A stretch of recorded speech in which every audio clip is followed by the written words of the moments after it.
भारत के सबसे रोमांचक गेमिंग प्लेटफॉर्म विंजो पर हैं 70 से भी ज्यादा गेम्स। तो खेलो अपने मनपसंद गेम्स और रोज जीतो करोड़ों के इनाम। Download now from winzogames.com। Game में वित्तीय जोखिम शामिल है और इसकी आदत लग सकती है। जिम्मेदारी और अपनी जोखिम पर खेलें। नमस्कार, आप देख रहे हैं यूपी तक और आपके साथ मैं हूं सुषमा। आज हम बात करेंगे बाहुबली मुख्तार अंसारी की, जिसके ऊपर हत्या, अपहरण और एक्सटॉर्शन जैसी दर्जनों संगीन वारदातों के मामले दर्ज हैं।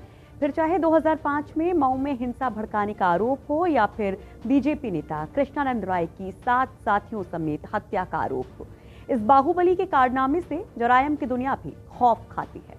लेकिन आज उसके बारे में हम जो आपको बताने जा रहे हैं वो जानकर आप यकीनन हैरान हो जाएंगे। हम मुख्तार के परिवार के बारे में बात कर रहे हैं, जिसके सदस्यों को बाअदब याद किया जाता है। तो सबसे पहले हम बात करेंगे मुख्तार अंसारी के दादा की। मुख्तार अंसारी के दादा इंडियन नेशनल कांग्रेस के अध्यक्ष थे। तो बाहुबली मुख्तार अंसारी के दादा डॉक्टर मुख्तार अहमद अंसारी स्वतंत्रता संग्राम आंदोलन के दौरान 1926-27 में इंडियन नेशनल कांग्रेस के अध्यक्ष थे और वो गांधी जी के बेहद करीबी माने जाते थे, यानी कि गांधी जी को वो फॉलो करते थे।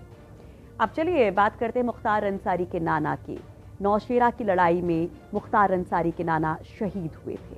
मुख्तार अंसारी के नाना ब्रिगेडियर उस्मान महावीर चक्र विजेता थे और उन्होंने 1948 की जंग में भारतीय सेना की ओर से नौशेरा की लड़ाई लड़ी और भारत को जीत भी दिलवाई थी।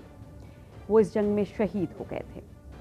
तो वहीं भारत के कई सैन्य इतिहासकारों की अगर हम राय की बात करें तो वो मानते हैं कि अगर ब्रिगेडियर उस्मान उस समय शहीद नहीं हुए होते, वक्त से पहले उन्होंने अलविदा नहीं कहा होता, तो शायद वो भारत के पहले मुस्लिम थल सेना अध्यक्ष होते।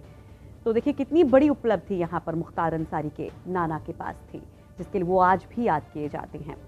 वो शायद अकेले ऐसे भारतीय सैनिक थे जिनके सिर पर पाकिस्तान ने 50,000 रुपए का इनाम रखा था। और उस जमाने में ये रकम कितनी बड़ी हुआ करती थी, आप अंदाजा लगा सकते हैं। तो इतनी बड़ी शख्सियत दादा और नाना। अब पिता की भी बात कर लेते हैं। साफ सुथरी छवि के लिए पिता भी जाने जाते हैं। मुख्तार के पिता सुभानुल्लाह अंसारी ने इस खानदान की विरासत को आगे बढ़ाया, यानी कि दादा और नाना की जो विरासत थी मुख्तार अंसारी की, उसको आगे बढ़ाया। वो कम्युनिस्ट नेता होने के साथ साथ साफ सुथरी छवि के लिए जाने जाते थे और इसी वजह से सुभानुल्लाह अंसारी को 1971 के नगरपालिका चुनाव में निर्विरोध चुना गया था। और यही नहीं, भारत के पूर्व उपराष्ट्रपति हामिद अंसारी भी मुख्तार के रिश्ते में चाचा लगते हैं। तो इतना बेहतरीन परिवार, ये जानकर आप शायद हैरान हो गए होंगे कि बाप दादा ऐसे और ये बाहुबली ऐसा कि खुद उसकी पार्टी के ही सांसद को उससे डर लगता है।